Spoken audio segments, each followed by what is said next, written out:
The desert burned under the heat of two suns. Sand stretched far in every direction, golden waves that swallowed sound and hope. The alien baron's carriage stopped with a hiss, its engines glowing faint red from the strain of the long journey. From the door, the baron stepped down, tall and proud, his cloak flowing in the hot wind. His face was sharp, his eyes cruel. Behind him, his servants lowered a weak body wrapped in thin cloth. It was his daughter. She was paralyzed from the waist down. Her legs lay motionless, thin and pale against the desert dust. She tried to move, but only her arms twitched with small effort. Her breathing was shallow, her lips dry. She looked up at her father with pain and fear. "Father," she whispered, her voice weak as the heat pressed down on her chest. The baron turned, his expression like stone. "You are no daughter of mine. You bring shame to my house. Useless, broken, weak." His words cut deeper than the sun itself. The servants hesitated, but at a single glare from him they obeyed and left her in the sand. She cried out, her voice cracking, but he did not look back. He stepped into his carriage, engines roared again, and within seconds, the noble figure disappeared into a cloud of burning dust. Silence returned, heavy and merciless. Only the sound of the desert wind remained. Her body trembled under the heat. Her lips cracked, bleeding as she tried to call again, but her voice broke into nothing. Her skin burned, the desert pulling the life out of her inch by inch. She lifted one weak arm toward the empty horizon, as if reaching for someone who would never come. She could not feel her legs. She could not move. Hours passed. The suns crawled slowly above, and the ground beneath her grew hot enough to sting her skin. Her tears dried before they touched her cheeks. The world blurred in her eyes, and her heart beat weaker each minute. She thought of her father's words again and again, each one like a dagger. Useless, broken, weak. She hated them. She hated him, but mostly she hated herself for not being able to stand. The sky began to shimmer, her vision twisting from the heat. She thought she saw shapes moving far away. Shadows, maybe death itself walking to claim her. She closed her eyes, ready for the end. But then a shadow fell across her body, real and strong. A figure stood between her and the burning sun. She blinked, her eyes too dry to focus. The shape bent down. She saw cloth wrapped around the head, goggles covering the eyes, a mask of leather over the mouth. A man. A human. He knelt beside her, silent at first.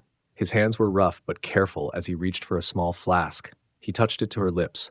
Water, cool and alive, spilled into her mouth. She gasped, drinking desperately, some spilling down her chin, but she drank until her chest eased. Her eyes filled with confusion. "Why? Why help me?" she whispered, each word heavy as stone. The man did not answer at once. He studied her face, the weakness of her body, the scars of her suffering. Then he spoke, voice low and steady. "Because I see something others don't." Her heart jumped at those words, but fear returned just as quickly. Who was he? Was he another kind of danger? She had been taught that humans were wanderers, outcasts, strange creatures who survived in places even aliens feared. Some called them savages, others called them demons. But his eyes, even behind the goggles, seemed kind. He lifted her into his arms, strong and careful, as if she was made of glass. She wanted to resist, wanted to push him away, but her strength was gone. Her head fell against his chest, and she listened to the slow, steady beat of his heart. He carried her to a small ridge of stone where the wind was weaker. He laid her down gently and pulled a fabric sheet from his pack, planting it on poles to make shade. The sudden drop in heat felt like life itself. He placed another flask of water beside her. She stared at him, still uncertain. "You don't know me." "No," he answered simply, pulling tools from his pack, checking the horizon with careful eyes. "But I know you're still alive. That's enough." Her breath caught. The desert wind howled in the distance, carrying sand like blades, but under the cloth of shade, his words sank deep. For the first time in her life, someone had not called her broken. For the first time, someone had seen something beyond her legs, beyond her weakness. She wanted to ask his name, but her lips trembled and no words came. He did not seem to expect it. He sat near her, silent, watching the horizon as if waiting for something. Fear and hope battled inside her. Abandoned by her father, left to die under the suns, yet now a stranger, no, a human, had found her.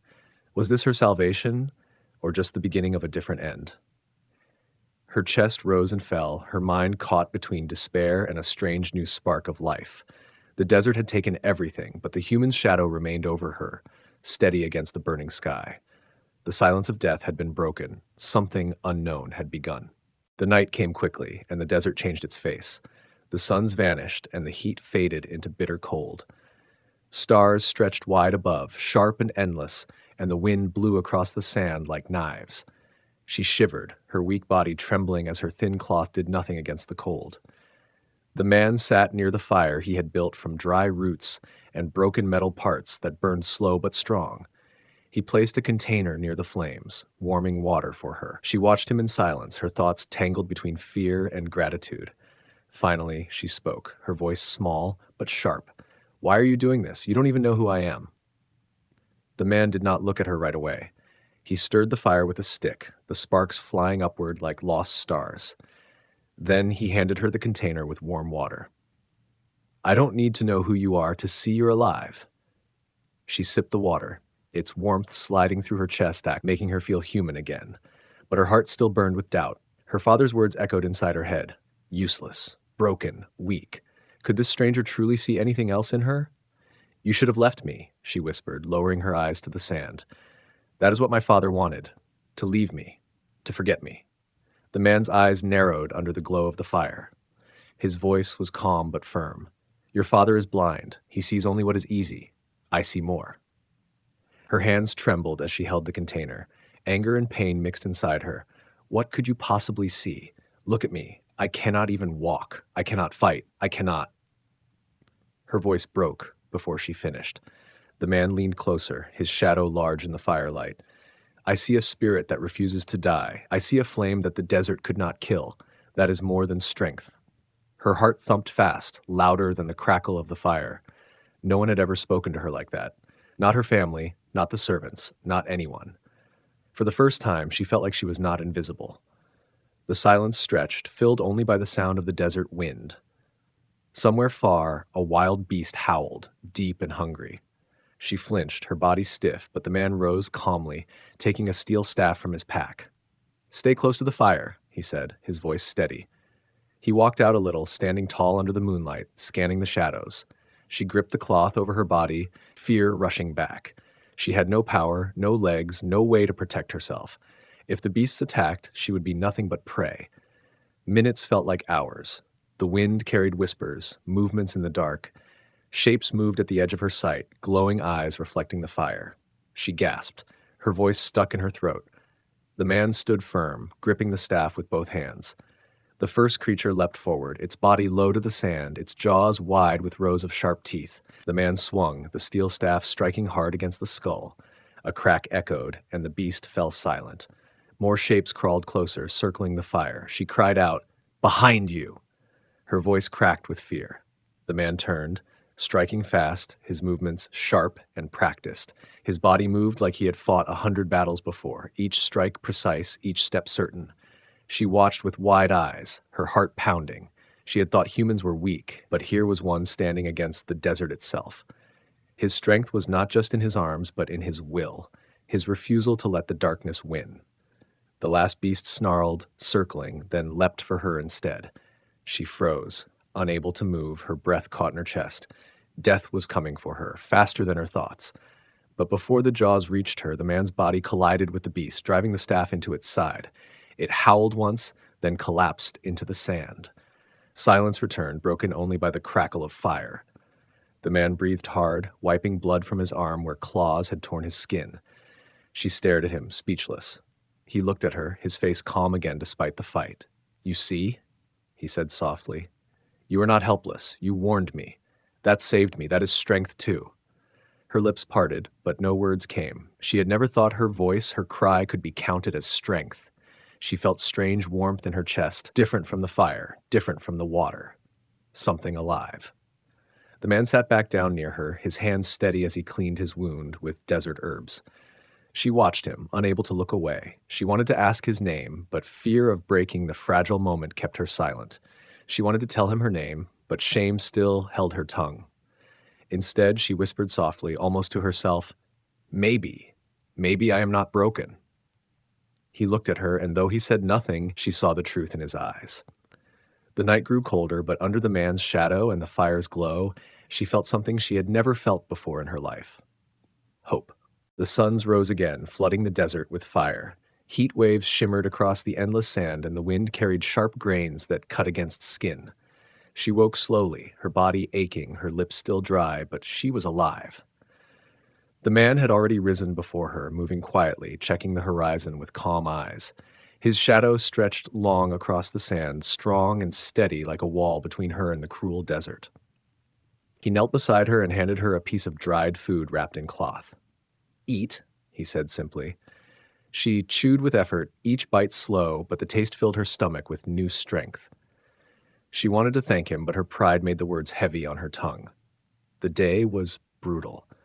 The fire of the suns pressed against them, and her body trembled.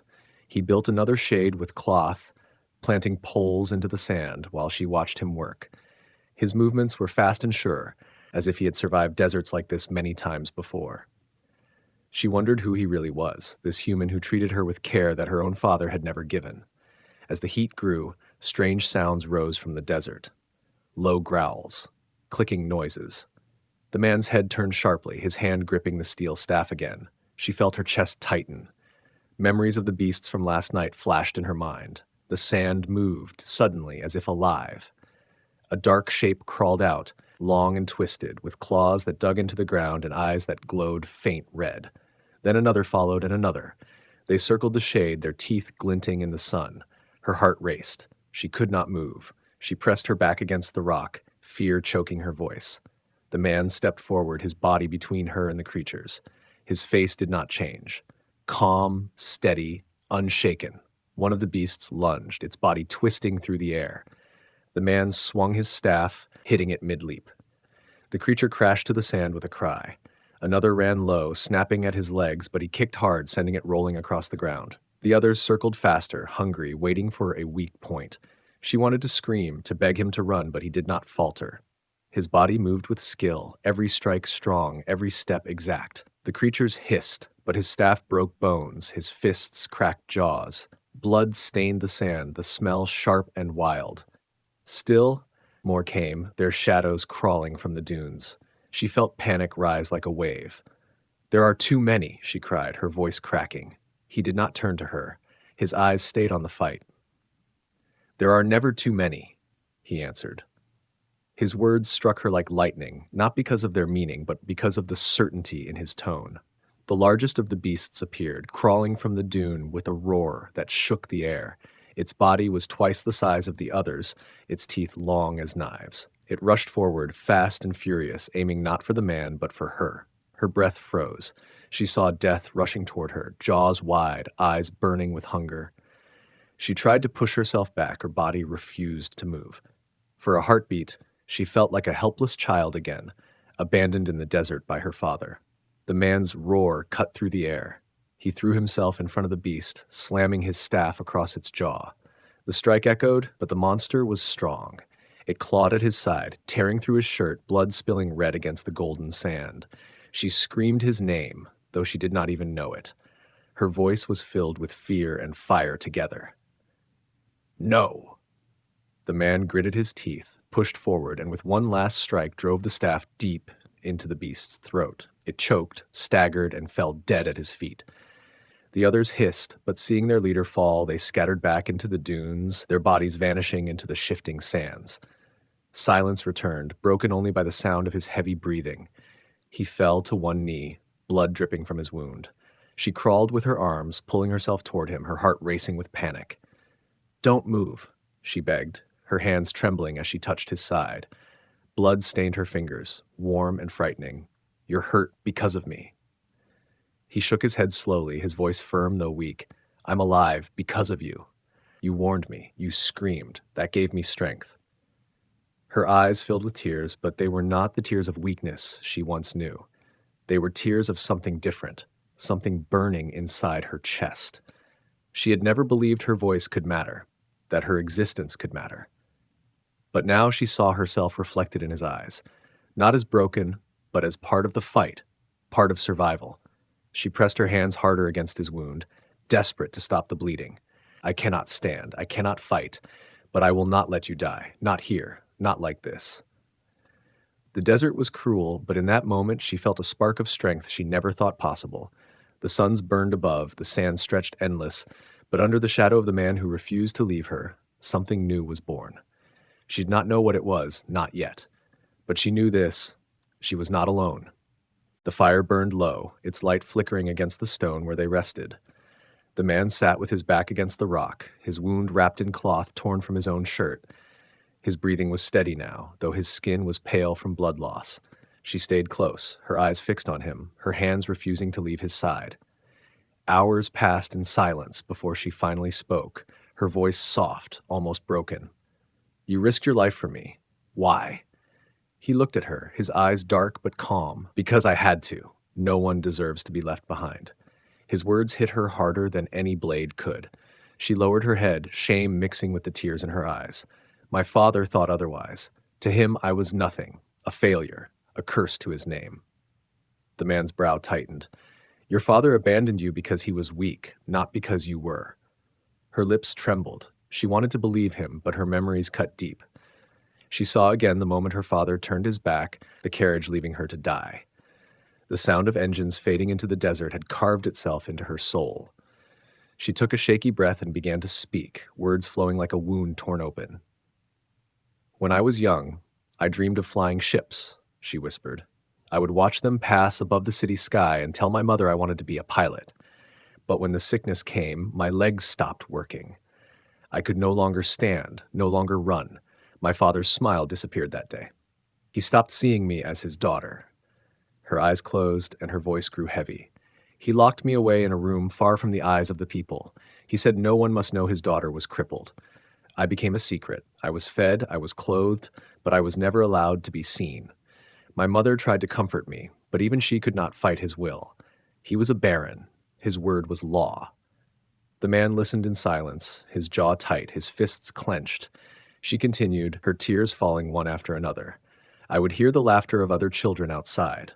I would press my hands against the glass, watching life go by while I was trapped.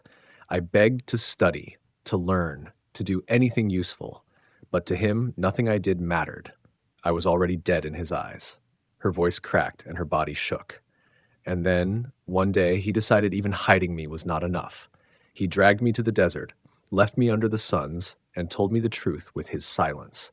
I was unwanted. I was shame." The fire popped, sparks flying into the dark sky.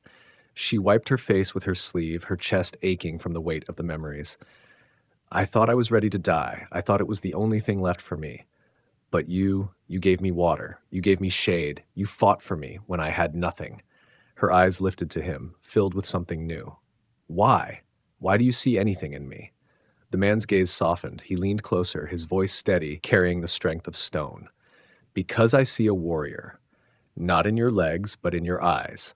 You survived what should have killed you. You endured what would have broken others. That is strength your father will never understand." Her heart raced. No one had ever spoken of her like that. She wanted to argue, to deny, but the warmth in his eyes made her chest burn with a strange fire. He reached into his pack and pulled out a small piece of metal, a scrap from some broken machine. He turned it in his hands, studying it carefully. "You said you dreamed of flying. Dreams do not die just because the body suffers. I can build, I can repair. Maybe I can give you back more than your dream." She stared at him, her breath caught. You can fix legs that do not work?" "Maybe not fix," he admitted, "but I can build something stronger, something that carries you forward." Her hands shook as she touched the scrap of metal he held. It was nothing, a useless piece of junk, but in that moment it felt like hope itself. She had been thrown away like garbage, yet here was a man willing to build her wings from the very scraps the world ignored. Her lips parted, but no words came. The desert was silent except for the fire and the whisper of wind, yet inside her everything was loud. The pain, the anger, the broken dreams, all of it shifted into something different, something alive. She pressed the metal to her chest, her tears falling again, but this time they were not born of weakness. They were born of hope. She whispered, her voice shaking but strong, "I don't want to be hidden anymore. I don't want to be forgotten." The man nodded slowly. "Then you won't be. I promise." She looked at him through the blur of her tears, and for the first time, she believed. The morning light stretched across the desert, painting the sand in gold. The man was already at work, pieces of metal and wires spread out before him like puzzle parts. His hands moved quickly, shaping, bending, and fastening. Sparks flew as he cut through scrap, the sound sharp in the still air. She lay close by, watching with wide eyes, her heart thumping at every movement he made. He glanced at her, his face calm but focused.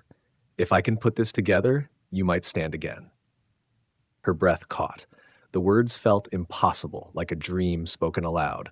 She wanted to believe, but fear tangled with her hope. She remembered too many times when her wishes had been crushed. Still, she whispered, "You think I can walk?" "Not just walk," he answered, tightening a bolt with strong hands. "Move, run, live." The sound of his voice filled her with something she had never felt before. She pushed herself up on her arms, her eyes never leaving the strange frame he built. It looked like a pair of long mechanical limbs, crude but strong, wires running along the joints, metal plates shaped into supports. He tested the frame, bending it back and forth. It creaked, but it held. She bit her lip, nervous. "What if it doesn't work?" He looked at her, his eyes steady. "Then I'll rebuild until it does." Her chest tightened at those words. No one had ever said something like that to her before. Her father gave up the moment she could not walk. But this man spoke as if failure did not exist. When the frame was ready, he set it gently beside her. "Are you ready?" Her arms shook as she pushed herself up, her eyes fixed on the device. Fear whispered in her mind, telling her it was useless. But a louder voice inside her, the one he had awakened, told her to try.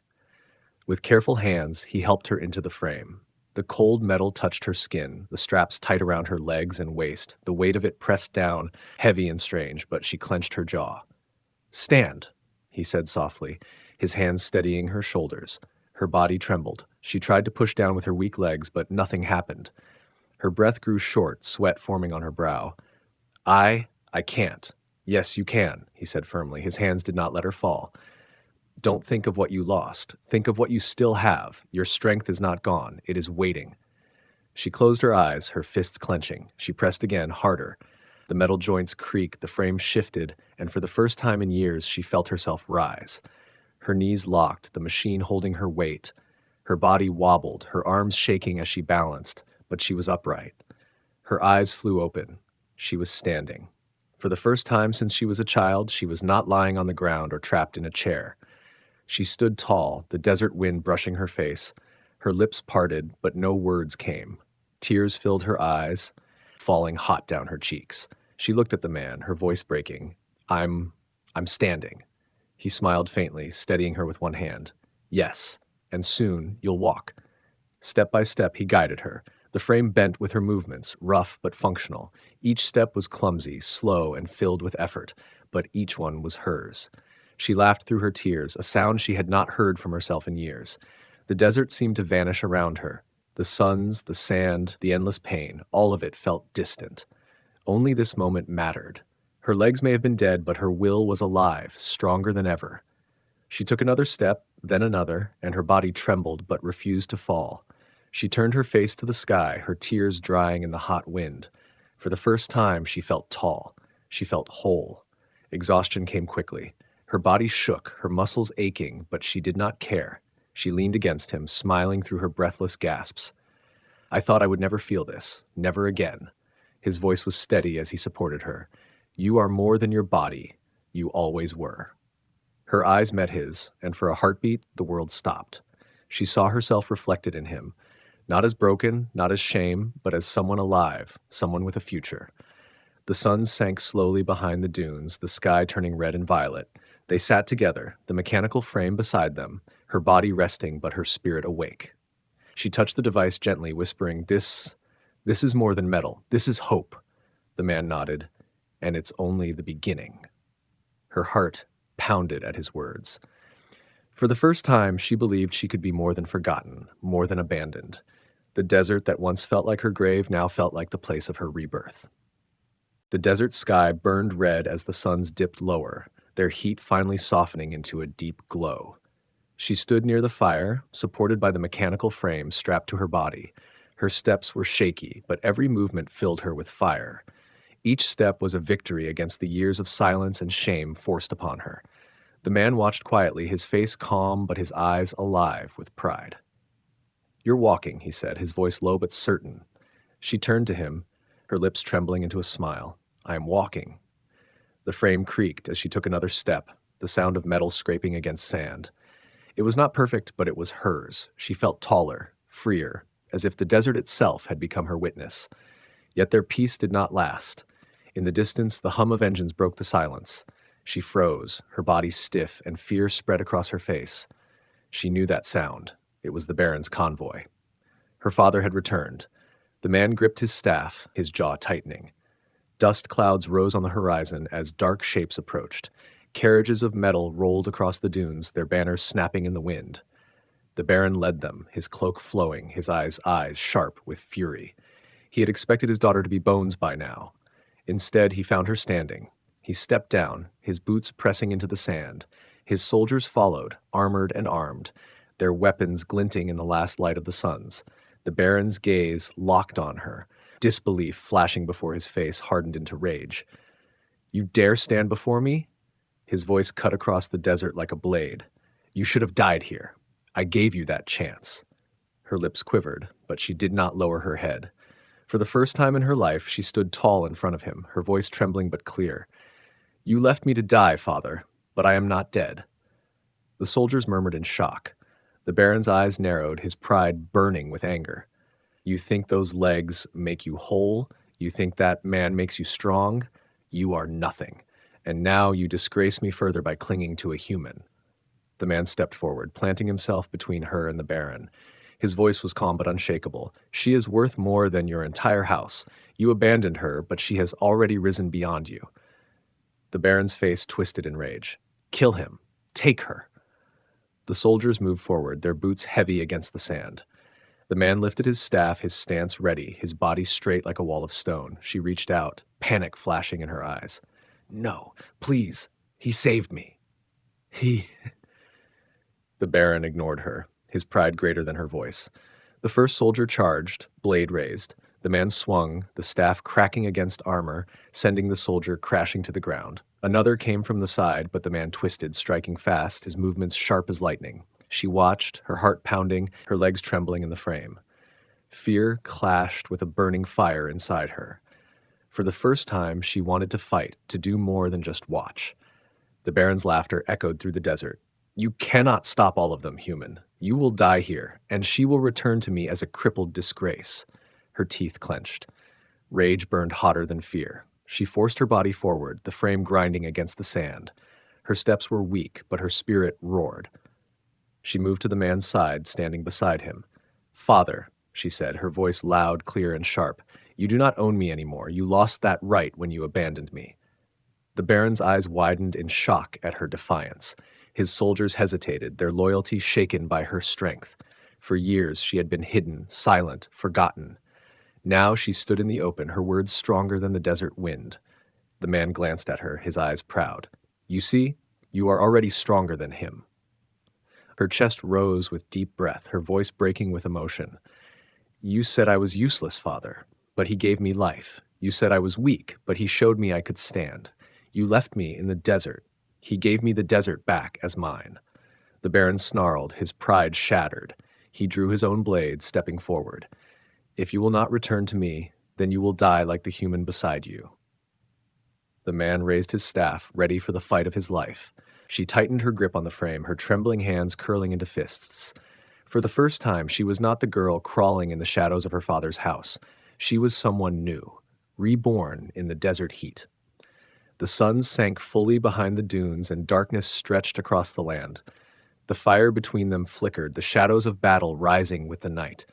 The Baron's soldiers prepared their blades, but so did the man. And she, though weak, stood unbroken, her voice like iron. The desert would decide who truly deserved to survive. The desert night howled with cold winds as the Baron stepped forward, his blade catching the firelight. His soldiers surrounded them in a circle, their eyes sharp, their weapons ready. She stood on her mechanical frame, trembling but upright, her body weak, yet her spirit blazing. The man gripped his steel staff, his breath steady despite the wounds that marked his skin. The Baron's voice boomed through the night. "You shame me, girl." You stand against your own blood for a stranger, a human who will be dead before dawn. Her heart pounded, but she forced her voice to rise, clear and firm. I stand against you because you are no father. You left me to die. He gave me life. Blood means nothing without honor. The soldiers shifted uneasily, glancing between the Baron and the girl who defied him. Whispers spread among them, some filled with doubt, others with anger. The Baron's face twisted with rage, his pride bleeding into fury. Then you will die with him, he shouted. He lunged forward, his blade cutting the air. The man moved to meet him, his staff clashing against steel. Sparks lit the night as metal struck metal. The Baron was strong, his strikes fueled by pride and hate, but the man was faster, his movements honed by survival and countless battles. Each strike he made was precise, his feet firm in the sand. The soldiers advanced, but the girl stepped forward, the frame creaking under her weight, her fists clenched, her teeth grinding. Fear tried to pull her back, but fire drove her on. She shouted, her voice sharp, "Stop!" The soldiers froze for a moment, shocked by her defiance. Never before had she spoken so boldly. Her voice carried strength it had never held before. The man took the chance, striking down two attackers with swift blows, their bodies collapsing into the sand. The Baron roared, swinging his blade with deadly force. The man blocked again, but the impact shook his arms. He staggered, blood dripping from his wound. The girl cried out, moving toward him, her frame stumbling but refusing to stop. The Baron's eyes turned to her, his lips curling into a cruel smile. You dare walk before me with those false legs? You are still nothing. Her chest tightened, but she lifted her head. I am not nothing. I'm stronger than you ever let me believe. The words gave her strength. She pushed harder, the mechanical frame grinding against the sand. Step by step, she reached the man's side. She grabbed a fallen soldier's weapon, her arms weak but steady enough to hold the blade. The Baron's fury burned hotter. You would raise steel against your own blood? Her voice did not shake. You are not my blood. You are my curse, and tonight I end it. The soldiers faltered, their loyalty breaking under her words. Some lowered their weapons, unsure. Others stepped back, unwilling to fight the girl they once thought broken. The Baron's pride was all that remained, and it drove him forward in blind rage. He swung at her, his blade fast and deadly, but the man blocked with his staff, saving her. The strike rattled through his body, but he did not fall. Together they faced the Baron, one with a staff, the other with legs of steel and a spirit reborn. The battle raged, sand flying, steel clashing, firelight flickering across sweat and blood. She moved with him, every step guided by determination. Her blade was clumsy, her strength weak, but she fought, refusing to be silent again. At last the man saw his chance. The Baron raised his sword high, leaving his chest open. With a roar, the man struck forward, his staff crashing against the Baron's ribs. The Baron stumbled, rage twisting into shock. Before he could recover, the girl stepped in. Her frame locked, her arms driving the blade forward. It pierced through her father's chest, his eyes widening in disbelief. For a moment, silence fell. The Baron staggered, blood spilling onto the sand. He looked at her with hate and disbelief, his voice breaking. You are nothing. Her eyes burned with tears, but her voice was steel. No, I am everything you failed to be. The Baron collapsed into the sand, his blade falling from his hand. The soldiers watched in stunned silence. Some dropped their weapons, bowing their heads, no longer bound to a man who had lost both honor and power. The man placed his hand gently on her shoulder. She trembled, her chest heaving, but she stood tall, her frame holding her steady. For the first time, she did not feel broken. For the first time, she felt alive. The desert wind carried away the last of her father's pride, scattering it across the dunes. She looked at the horizon, her tears drying on her cheeks. She whispered softly, her voice filled with fire. I am not shame. I am not weakness. I am free. The man looked at her, his eyes proud. Yes, and the world will see it too. Together they walked away from the fire, their shadows long against the endless sand. The desert that once tried to bury her had become the place of her rebirth. She no longer carried the weight of chains. She carried strength. She carried hope.